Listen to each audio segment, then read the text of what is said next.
Good morning, students. Welcome back to the new session of learning in this lockdown period.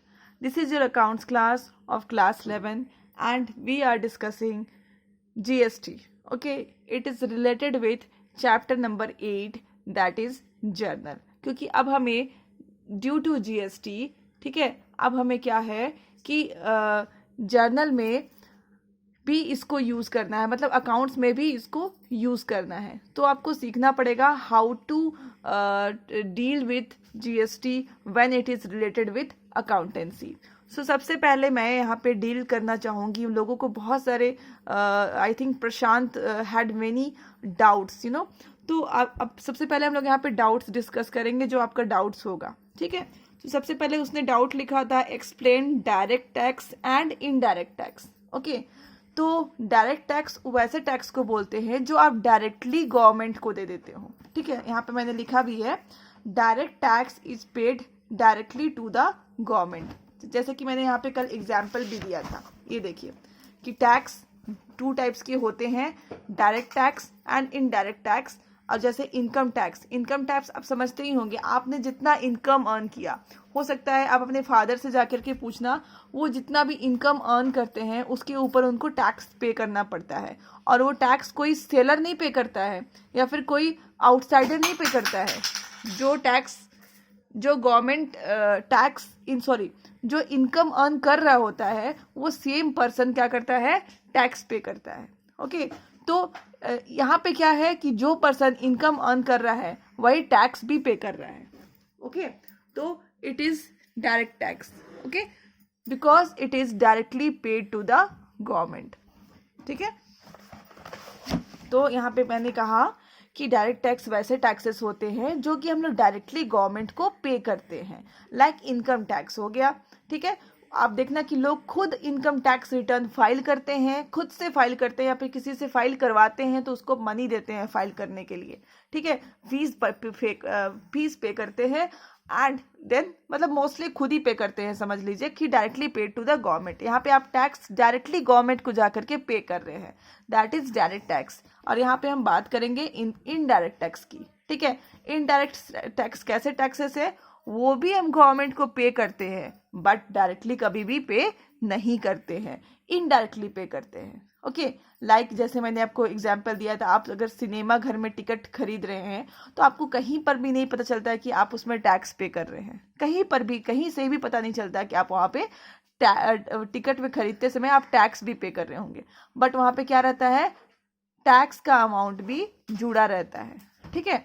तो वहाँ पे उसको हम लोग क्या बोलते हैं, इनडायरेक्ट टैक्स बोलते हैं। लाइक आप अगर रेलवेज का फेयर देख लो तो हम लोग रेलवे का जो भाड़ा देते हैं उस पर भी टैक्स जुड़ा रहता है। ओके, तो वो भी हमें पता नहीं चलता, ठीक है। आप अगर एरोप्लेन का सर्विसेज लेते हो तो वहाँ भी टैक्स जुड़ा रहता है।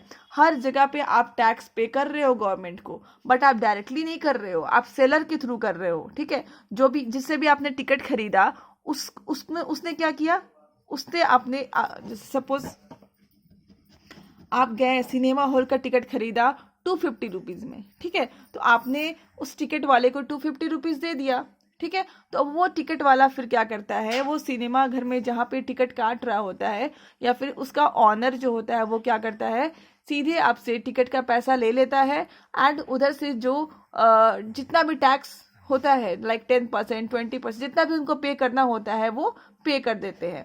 तो इनडायरेक्ट टैक्सेस वैसे टैक्सेस होते हैं जो कि आप गवर्नमेंट को पे तो कर रहे हो, ठीक है, बट डायरेक्टली पे नहीं कर रहे हो, इनडायरेक्टली पे कर रहे हो, ठीक है। आप इसका एग्जाम्पल पूछिएगा तो इसके एग्जाम्पल्स बहुत सारे एग्जाम्पल्स है, वैट है, कस्टम ड्यूटी है, सेल्स टैक्स है, मैंने आपको लिखाया हुआ था पिछले बार बहुत सारे, sales tax, service tax, custom duty, entertainment tax, all these are called indirect taxes. I think it is clear. Then आपका दूसरा क्वेश्चन था एक्सप्लेन व्हाट इज टैक्स। हाँ, टैक्स क्या है भाई, टैक्स कंपलसरी पेमेंट है जो कि गवर्नमेंट को हमें देना ही पड़ता है, ठीक है। तो हम लोग उसको बोलते हैं टैक्स, कर, हिंदी में बोलते हैं कर, okay. And what is GST, ठीक है, तो आपको टैक्स तो क्लियर हो ही गया होगा। टैक्स को हिंदी में कर बोलते हैं और उसका मतलब होता है कि टैक्स एक कंपलसरी पेमेंट है जो कि हमें गवर्नमेंट को देना होता है, क्योंकि हमें गवर्नमेंट बहुत सारी जो भी ड्यूटीज है सोचो तो हमारी, ठीक है, कि हमें टैक्स पे करना है। ठीक है, आगे है what is GST with example. ठीक है, GST is a type of indirect tax. देखो मैंने आपको समझाया था कि टैक्स 2 टाइप्स के होते हैं, डायरेक्ट एंड इनडायरेक्ट। ठीक है, और इनडायरेक्ट टैक्स के नीचे 17 टैक्सेस थे, 17 टैक्सेस थे। ठीक है, इनडायरेक्ट टैक्सेस के अंडर अगर मैं नाम कुछ का नाम लिखी हूँ 1 2 3 4 5 का नाम मैंने लिखा है, बट इनडायरेक्ट टैक्सेस के नीचे 17 टैक्सेस थे। ठीक है, जिसको की काट करके एक नया टैक्स लाया गया है। ये 17 टैक्स को हटा करके एक न्यू टैक्स लाया गया है जिसको हम लोग बोलते हैं जीएसटी। ठीक है, तो जीएसटी क्या है? It's a tax. ठीक है, it's a type of indirect tax. GST क्या है? जीएसटी एक इनडायरेक्ट टैक्स है। ठीक है, जिसको 17 टैक्सेस को हटाने के बाद एक टैक्स लागू किया गया है जिसको हम लोग बोलते हैं जीएसटी। ठीक है, तो इसका एग्जाम्पल कुछ है नहीं, जीएसटी अपने आप में ही एक एग्जाम्पल है। ओके, तो इसका हम एग्जाम्पल मैं नहीं दे सकती हूँ क्योंकि जीएसटी का और GST is a example of indirect tax. GST क्या है? It is a example of indirect tax. Okay, तो जीएसटी आप समझ ही रहे हो, इसका फुल फॉर्म है goods and services tax. Okay, तो ये था आपका डाउट और मैंने एक्सप्लेन कर दिया। अब आज का हम लोग जो टॉपिक है वो पढ़ते हैं। ओके, तो अब हम लोग अपने आज के क्लास को आगे बढ़ाते हैं।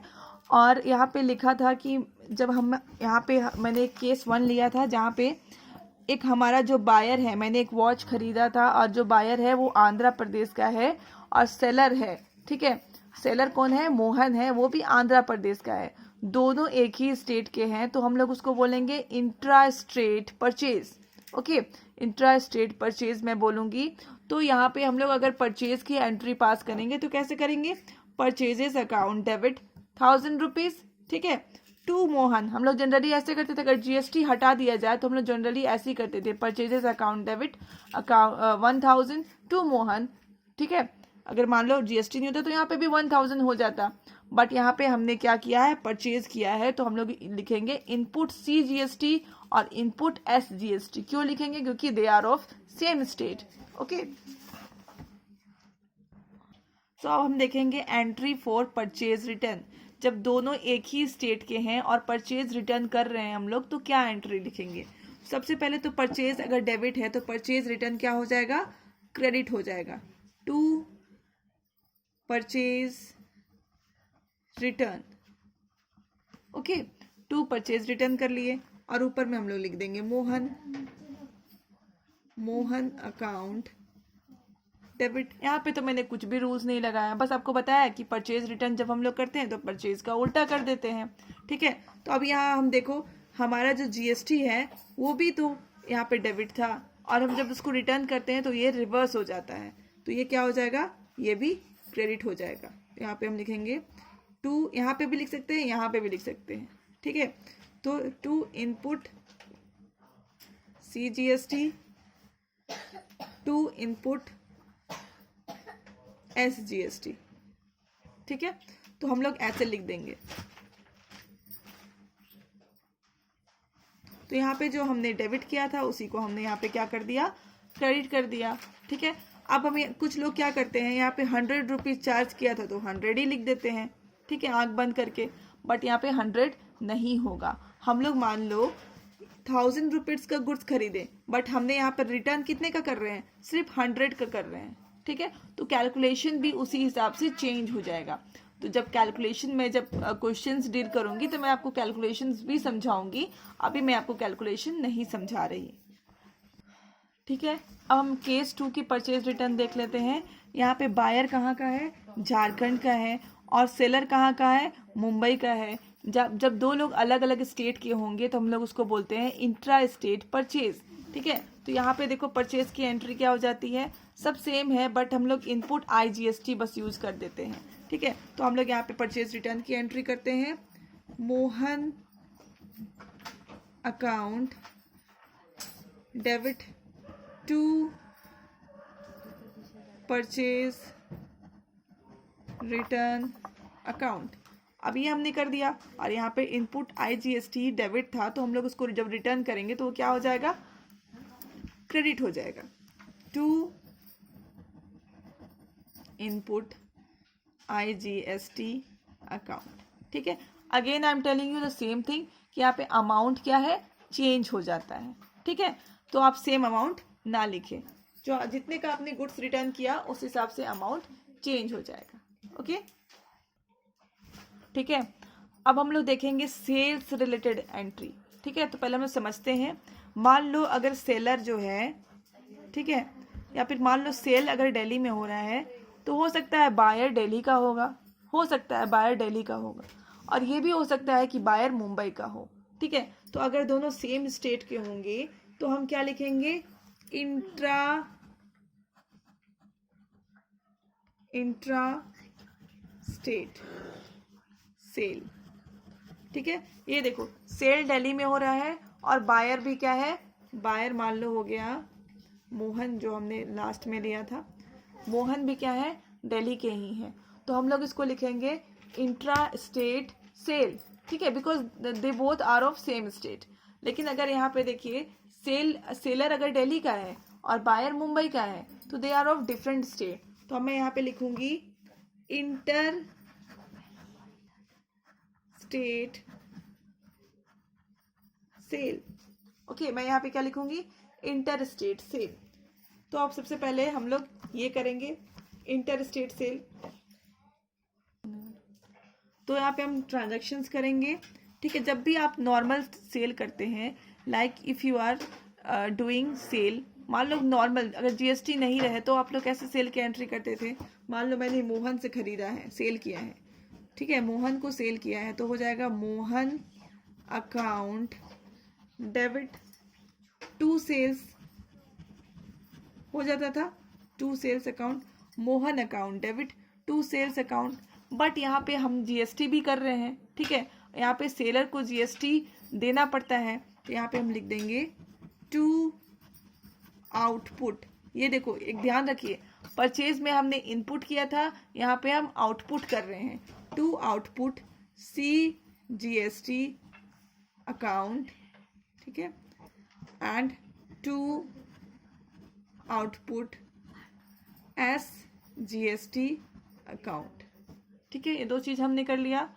और अगर सेम चीज़ यहाँ पे अगर मुंबई वाले सेलर को अगर हम करेंगे तो हमारा एंट्री क्या हो जाएगा, Mohan account debit to sale account, और यहाँ पे हो जाएगा टू आउटपुट IGST अकाउंट। बस यही डिफरेंस है। जब दो लोग एक ही स्टेट से होते हैं तो हम ये ट्रांजैक्शंस करते हैं, और जब दो लोग अलग अलग स्टेट से होते हैं तो हम ये ट्रांजैक्शंस करते हैं। ओके, तो आज के लिए इतना ही। हम नेक्स्ट वीडियो में देखेंगे अगेन सेल्स रिटर्न की entry and GST setting off करने की entry. Okay, till then keep learning, stay safe and thank you.